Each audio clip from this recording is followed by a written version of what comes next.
Like, what's all this talk about renaming the Pentagon? What do you know about that? Yeah, so the president is expected to sign an executive order tomorrow, Friday, and he's going to be authorizing a second title for the Department of Defense, calling it the Department of War. We can't say he's renaming it because he would actually need authorization from Congress to rename the department. It was essentially and originally the Department of War until about 1947 when President Truman changed the name and brought in some more agencies and military institutions under its umbrella. But this is really fascinating because in some ways, sources tell me that this is really President Trump wanting to project the military might of the United States while also still pushing for that Nobel Peace Prize that he keeps sort of chasing and saying that he wants. So it's really interesting to see him talk about the Department of War while also saying that he's a president of peace. Gotti. Yamiche Alcindor in Washington. Yamiche, thank you so much.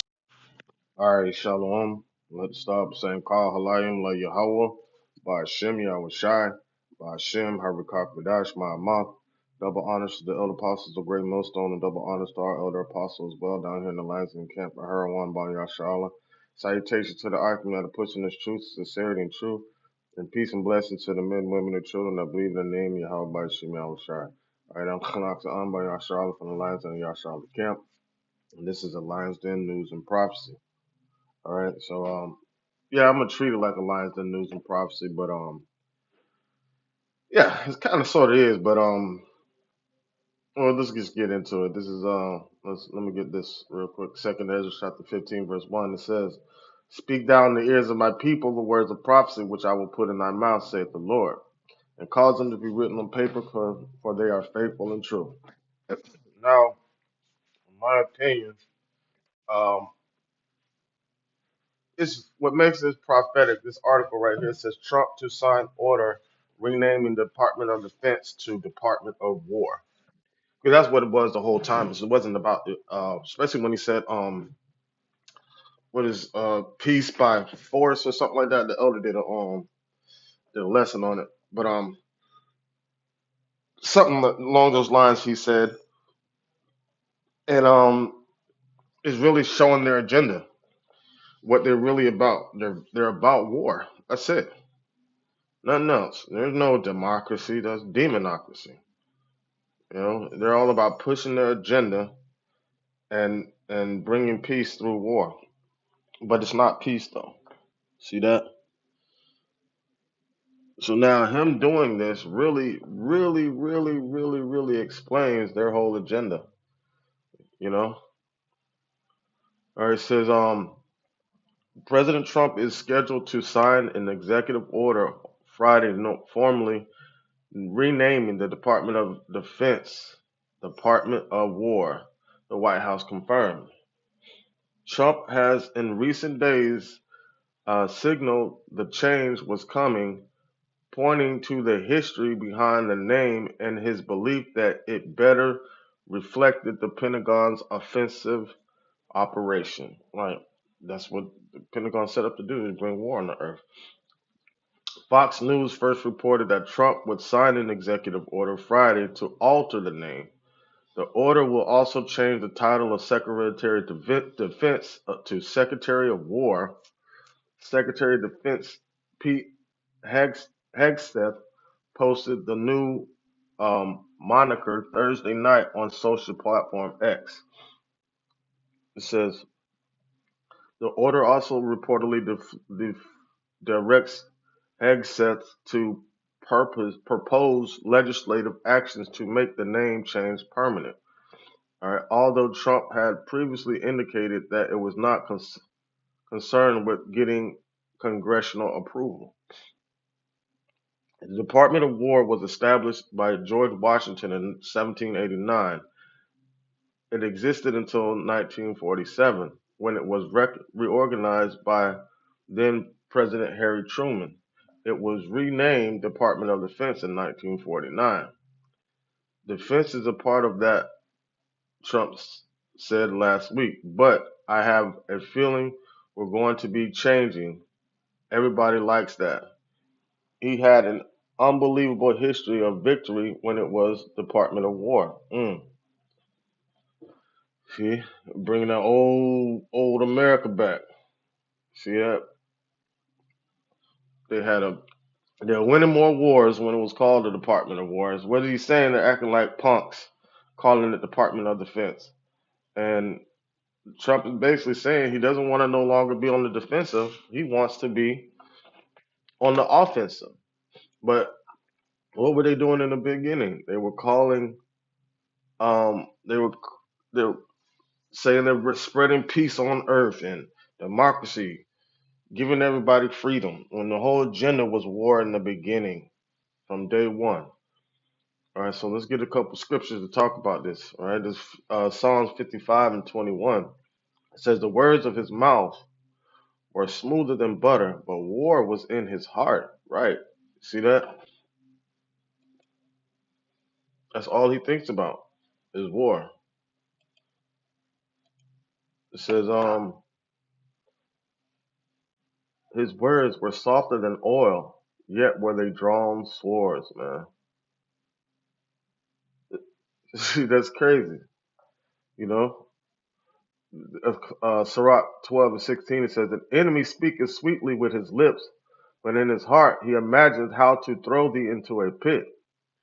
He will weep with his eyes, but if he find opportunity, he will not be satisfied with blood." Man, see that? That's why you never trust thy enemy. You never trust thy enemy, man, because their whole mindset is war.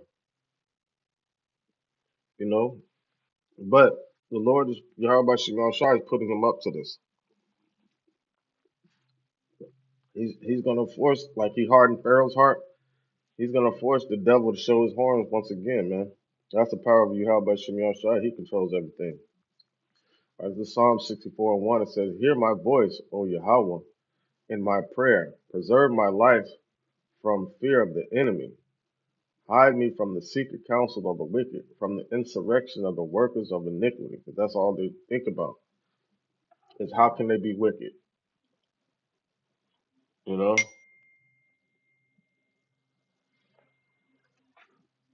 Verse 3, it says, "Who whet their tongues like a sword and bend their bows to shoot their arrows, even bitter words," right? And, that they do that to us too. As a matter of fact, I'm going to probably do another lesson dealing with this. All right, but for this sake of this article, I'm going to go to it right now, right? So even when they try to say peace, peace, they're really thinking of war and destruction, you know? That's all they think about. It says, "That they may shoot in secret at the perfect," which is the Israel. "Suddenly they do shoot at him and fear not." All right. They encourage themselves in an evil matter. They commune and lay snares privily. They say, "Who shall see them?" Right? Because they think they can get away with anything. They think that they're the top notch on the earth, and it's not going to be any consequences for their actions. They search out iniquity. They accomplish a diligent search. Both the inward thoughts of every one of them and the heart is deeply rooted in wickedness. But Yahweh shall shoot at them with an arrow. Suddenly they shall be wounded. Right? And they're going to realize they can be wounded when the Lord shoots at them. Right? It says, "So they shall make their own tongues, so they shall make their own tongues to fall upon themselves. All that see them shall flee away." All right, that's the point one. So they shall make their own tongues fall upon themselves. You know, they're literally, what going into, they're literally living up to this. Let's get this. Revelation 6.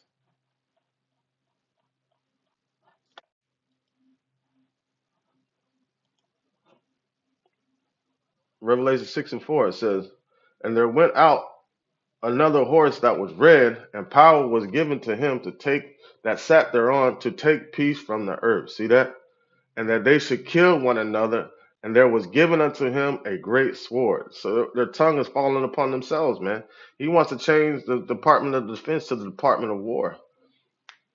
That's them. That's them drawing that great sword that was given unto them by Yahweh Shem Yahweh Shai. So their tongues are gonna they're gonna be, man. And the Lord is setting them up, and they can't even they don't even see it. See that? They don't even see it. They don't even see the trap that's being set for them by Yahweh by Shem Shai, which is beautiful because we know that that's our captivity being turned back right before our eyes. All right, it's a beautiful thing, man. This is beautiful times that we're in. Even though it's going to be a struggle, it's going to be hard, it's going to be tough. But Scripture says, through much tribulation, we shall inherit the kingdom of heaven. So, and it also says, there shall be wars and rumors of wars. All right, see that you be not troubled, but the end is not yet. But these things have to happen. These things must happen. All right. So I just wanted to go in that article a little bit, touch on a little bit. Lord willing, this lesson will edify and serve the purpose for the hope of the elect, the ones that truly believe in the name of Yahweh by Shem Shai. With that, I'd like to say, Kal Halayim, by Yahweh, by Shem Yahweh Shai, by Hashem, Harakak Wadash, Ma'amah. Double honors to the elder apostles who went millstone, and double honors to our elder apostle as well down here in the Lions Den camp at Harawan Banya Allah. Salutation to the Akim that are pushing the truth, the sincerity and truth. And peace and blessing to the men, women, and children. I believe in the name of Yahweh by Shem Shai. Shalom.